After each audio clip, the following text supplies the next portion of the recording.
Martha had taught the Willow Creek schoolhouse for 6 lonely, quiet years.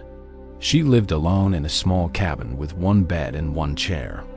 One winter, the sheriff brought her 2 orphan twins named Lily and Luke. They were 5 years old, dirty, and clinging to each other desperately. Martha said yes before the sheriff finished explaining their sad story. She had no extra room, no extra money, and no idea what to do. That night, she tucked the twins into her only bed and slept on the floor.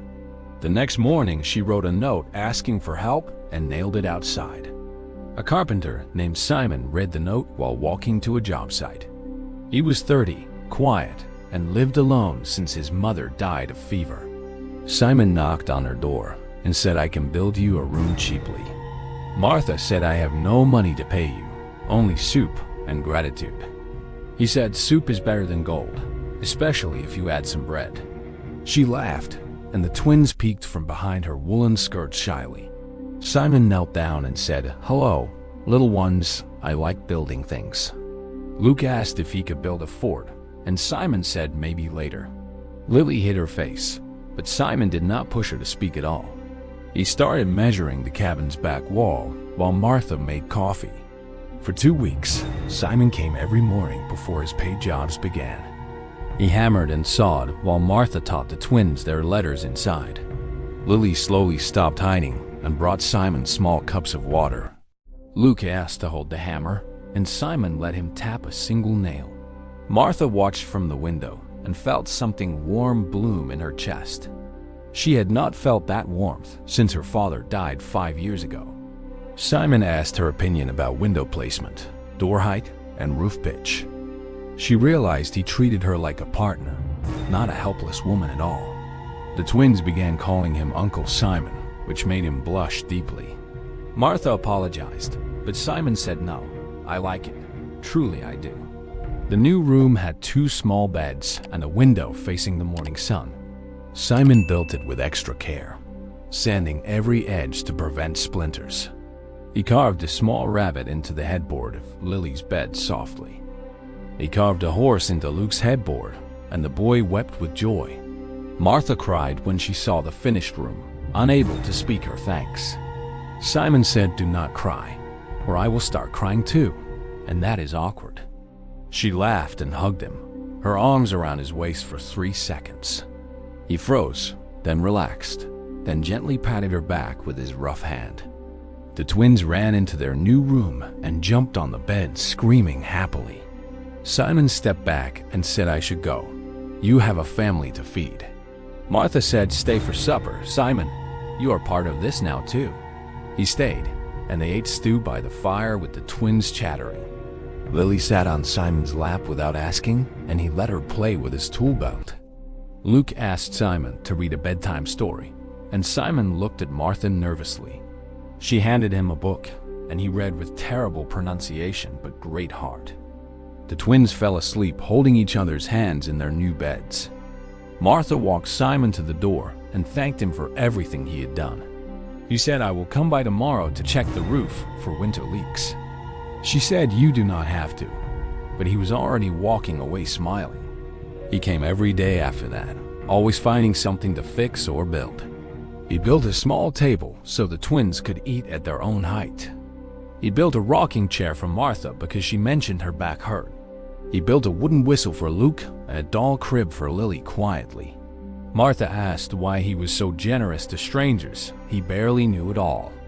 Simon said, "You are not strangers anymore, Martha. You are my friends."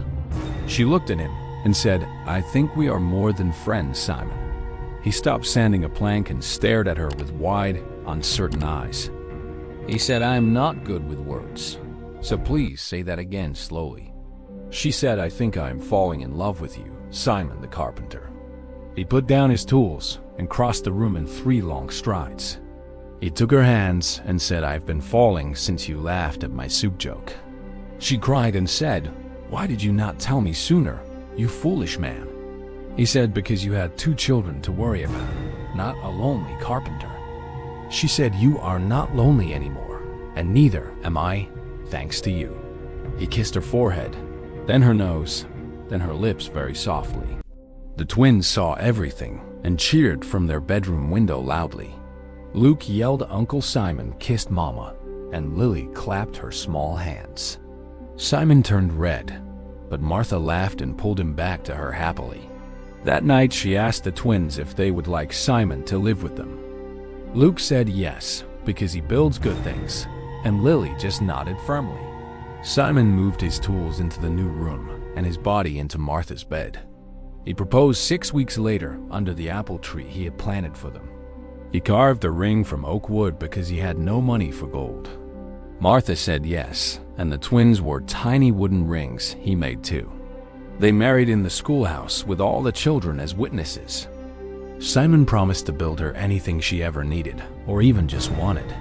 Martha promised to always save him a seat at their crowded little table. The preacher said this family was built from nails, love, and second chances. Simon built a larger cabin the next year, with 4 bedrooms and a porch.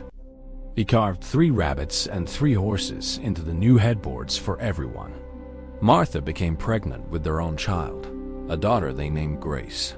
Simon held Grace and cried because he never thought he would have a family.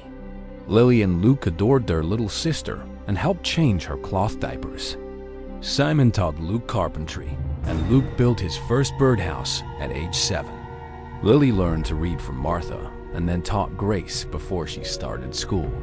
Martha and Simon grew old, their hands calloused from chalk and hammers together.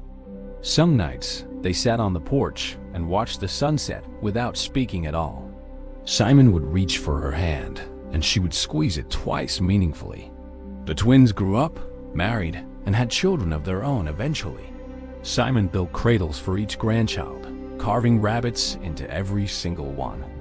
Martha told the grandchildren how their grandfather built a home before he built love. Simon always corrected her, saying, I built love first, then the home followed. On his deathbed, Simon asked for his hammer one last time from Martha. She handed it to him, and he tapped a single nail into the wall weakly. He whispered, that nail is for you, to hold up your memories of me. Martha held his hand and said, I do not need a nail. You are in my bones. He smiled and closed his eyes, still holding the hammer against his chest. Martha outlived him by 2 years, sitting in the rocking chair he built. The twins took care of her, and Grace became the new schoolteacher in town. Martha died holding a wooden rabbit Simon had carved on their first anniversary. The camera pulls back to show the cabin, still standing, still full of love.